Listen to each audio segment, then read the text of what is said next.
សូមគោរពជំរាបសួរលោកគ្រូអ្នកគ្រូក៏ដូចជាសួស្តីមិត្តអ្នកសិក្សាទាំងអស់គ្នាអញ្ចឹងថ្ងៃនេះយើងមកជួបគ្នាម្ដងទៀតហើយទាក់ទងជាមួយនឹងការកែលម្អិតអញ្ចឹងលំហាត់ប្រភេទមួយនេះគឺជាលំហាត់ដែលធ្លាប់ចេញប្រឡង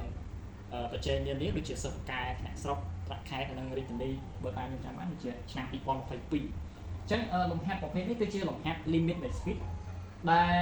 លំហាត់នេះគឺយើងត្រូវកណនី sigma នៃផលបូក speed នេះសិនបន្ទាប់មកចាំយើងយកវាទៅបំពាក់ limit រួចយើងដោះស្រាយតាម limit រៀងអានដល់ដោះស្រាយនេះយើងធ្វើចំណងអញ្ចឹងកុំឲ្យខាត់ពេលវេលាយូរយើងមកមើលដំណោះស្រាយទាំងអស់គ្នាអញ្ចឹង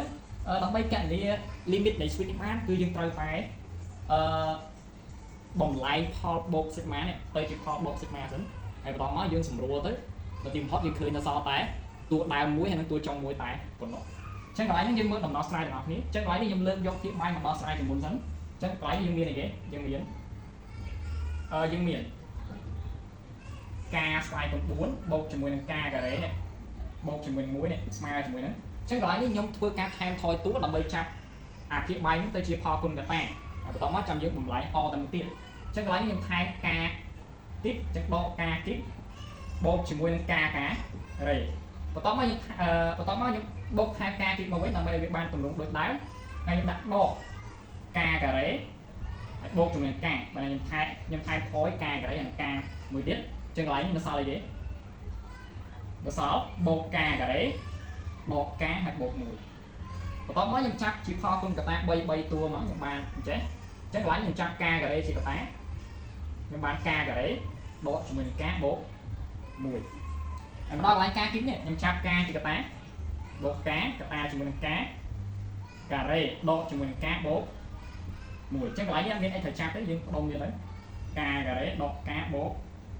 1អញ្ចឹងមកដល់កន្លែងនេះយើងឃើញនេះយើងឃើញកំសោមការការ៉េដកការបូក1នេះគឺជាកតាអញ្ចឹងយើងចាប់វាជាផលគុណមកអញ្ចឹងយើងបានអីគេបានការការ៉េដកការបូក1កតាជាមួយនឹងការការ៉េបូកជាមួយនឹងការបូក1ចឹងដល់ពេលខ្ញុំឃើញភាគបាយខ្ញុំយកភាគបាយនេះជួក្នុង sigma នេះគឺកូដដៃខ្ញុំចង់ចាក់លើ sigma នេះហើយបន្តមកខ្ញុំបំពាក់ limit ទីរកចម្លើយយកតែម្ដងអញ្ចឹងកន្លែងនេះខ្ញុំបានហើយខ្ញុំទាញបាន sigma ការរាប់ចាប់ពី1រហូតដល់ n ការនៅលើការស្វ័យគុណ4បូកជាមួយនឹងការការ៉េបូក1ចេះអញ្ចឹងវាស្មើជាមួយនឹង sigma ការរាប់ចាប់ពី1រហូតដល់ n ការនៅលើការការ៉េដកការបូក1កតាជាមួយនឹងការការ៉េបូកការបូក1បន្តមកខ្ញុំមានកំណត់ថាខ្ញុំចង់សាកយកការការ៉េបូកការបូក1នេះដកជាមួយនេះសាកបងខ្ញុំបានស្មើជាមួយនឹង sigma ការរាប់ចាប់ពី1រហូតដល់ n ខ្ញុំបានការការ៉េបូកការបូក1នេះដកជាមួយនឹងការការ៉េដកការហើយបូក1នៅលើការការ៉េដកការបូក1កតាជាមួយនឹងការការ៉េបូកការបូក1បន្តមកខ្ញុំសាកដកសិនខ្ញុំសាកដកខ្ញុំបានការការ៉េដកការការ៉េអស់ការដកប៉ះដកចេញបូកការបូកការគឺ2ការ1ដក1អស់តែកន្លែងប្រធានជាក់ស្ដែងរបស់យើងប្រធានដើមរបស់យើងគឺមានតែការមួយទេអញ្ចឹងកន្លែងនេះមាន2ការដើម្បីបានការខ្ញុំដាក់1លើ2មកខ្ញុំដាក់1លើ2នៅពីមុខ sigma ខ្ញុំបានតម្រង់វាដូចដើមហើយចឹងដល់កន្លែងនេះខ្ញុំធ្វើការផ្ដាច់ប្រភេទកាលណាយើងរៀនក្នុងថ្នាក់ទី8ប្រភេទសាកទៀតបើយើងមាន a បូកដកb ចេះនៅលើ c អញ្ចឹងយើងអាចសរសេរបាន a នៅលើ c បូកដក b នៅលើ c យើងផ្ដាច់អានេះបាន2ចេះតែខ្ញុំចង់សម្រួលឲ្យហើយកន្លែងនេះការការ៉េបូកការបូក1នេះសម្រួលជាមួយនេះអស់ហើយនៅសល់កន្សោមនេះបាននៅសល់1នៅលើកន្សោមនេះដល់ពេលអានេះសម្រួលមកនេះអស់អញ្ចឹងយើងបានស្មើជាមួយនឹង1លើ2 sigma ការរាប់ចាប់ពី1រហូតដល់ n នៅសល់អីគេ1នៅលើការការ៉េបូកការបូកដកការបូក1សញ្ញាដកនៅលើ1ការការ៉េបូកជាមួយនឹងការបូក1នេះបានណាបន្តមកខ្ញុំជួសលេខចូលខ្ញុំបាន1ភាគ2កតាបើខ្ញុំជួបការស្មើ1ចូលខ្ញុំប្រកាសជាឃើញអានេះការការ៉េដក1អញ្ចឹងអានេះបាន1ការ៉េដក1អស់ចឹងសល់1លើ1អញ្ចឹង1លើ1បាន1ដកជាមួយអានេះខ្ញុំជួបការស្មើ1ចូល1នៅលើ1បូក1បូក1បាន1លើ3ហើយបូកជាមួយនឹងខ្ញុំជួបការស្មើ2ចូលម្ដងអញ្ចឹងបាន1នៅលើ2ការ៉េ4ដក2សល់2 2បូក1សល់3ហើយដកជាមួយនឹង anh em chụp ca smart pi cho được này bạn môi nó lớn pi cái đấy 4 4 bột pi của muối muối của phở môi lần nhưng mà to thì chẳng là hô bạn bột cho là hô bột cho mình nắng là hô tao bảo ca smart ấn các bạn môi nó lớn ăn cái đấy bọ chỉ mình ăn bột mùi hay đo chỉ mình ăn mùi nó lớn ăn cái đấy bột ăn hay bột mùi này chắc có to bao nhiêu tiền bằng vậy những tiền bán à sigma đó nghe những tiền bán sigma ca đọc chặt thì mùi là tao đọc ấn ca nữa ca xoay trong 4 bột ca cái đấy bột muối nhé tôi là tìm hot những thời nhẹ chẳng có lại đi đôi như vậy chứ ca cái áo cái gì sigma này hot bột chẳng những phải bồng lại việc chỉ hot đột nó bạn hạ bây giờ mình lấy việc chỉ hot đột chứ nó bây giờ tìm một hot nhưng kẹm đĩa tới nó sao tái tua đá tua trong tay vẫn nọ chắc bây lại chắc đo một thì bấy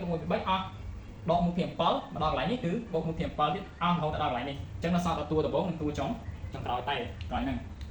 chắc lại như bán muối thịt phí ta chúng mình muối đo chúng mình nắng muối là lớn ăn cái đấy bột ăn bột mùi có mấy thơ ca mà khi bay mía ban muối là phí ban ăn cái đấy bột ăn bột muối là lớn bột muối là lớn ăn cái đấy bột ăn lại bột mùi này chắc cái bàn che bàn muối thịt phí cái ta chỉ muối nắng ăn cái đấy bột phải ăn là lớn ăn cái đấy bột phải ăn bột mùi nên cái chia trong nói này ca kẹt để sigma đó có mấy phơi ca bằng pẹt limit vía chẳng bằng limit ấn khẩn chất bột nón sigma ca đọc chặt thì muối lâu ta đọc ấn ca nó lớn ca xoay trong 4 bột ở ca cái đấy bột ở muối smile chỉ muối nắng muối thiệt phi limit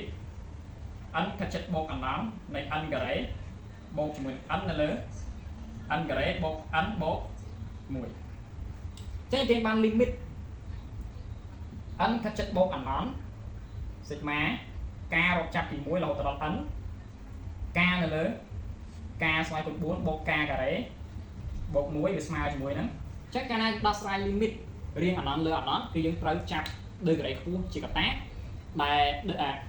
អាញាហ្នឹងគឺខិតទៅរកអាញាអាណន់អញ្ចឹងកន្លែងហ្នឹងគឺយើងសម្រួលលើកន្លែងខ្ពស់ជាកតាចោលទៅយើងបាន1ពី2កន្លែង1ពី2 limit អិនខិតចិត្តបូកអាណន់កន្លែងនេះលើកន្លែងខ្ពស់បូកវាគឺអិនការ៉េលើកន្លែងខ្ពស់បូកវាអិនការ៉េអញ្ចឹងបានអិនការ៉េលើអិនការ៉េចម្លើយយើងនៅទីបំផុតយើងឃើញ1ពី2អញ្ចឹងដូច្នេះដូចនេះ limit អិនខិតចិត្តបូកអាណន់ sigma ការរាប់ចាប់ពី1រហូតដល់ n ការនៅលើការស្វ័យទាំង4បូកជាមួយនឹងការការ៉េបូក1គឺស្មើជាមួយនឹង1ទៀត2អញ្ចឹងលំហាត់មួយហ្នឹងក៏បញ្ចប់ត្រឹមប៉ុណ្្នឹងអញ្ចឹងបើសិនជាគ្នាយើងមានចម្ងល់អីគឺយើងអាចឆាតសួរបន្ថែមទៅហើយខ្ញុំនឹងព្យាយាមបញ្យល់ឲ្យបានក្បោះក្បាយទៅតាមអ្វីដែលខ្ញុំអាចធ្វើបានហើយក៏សូមជូនពរគ្នាយើងសំណាងល្អនៅពេលប្រឡងសិស្សបកែនិងប្រឡងផ្សេងៗនៅពេលខាងមុខនេះអញ្ចឹងវីដេអូនេះក៏មានតែប៉ុណ្្នឹងអញ្ចឹងក៏សូមអរគុណនិងសូមគោរពលា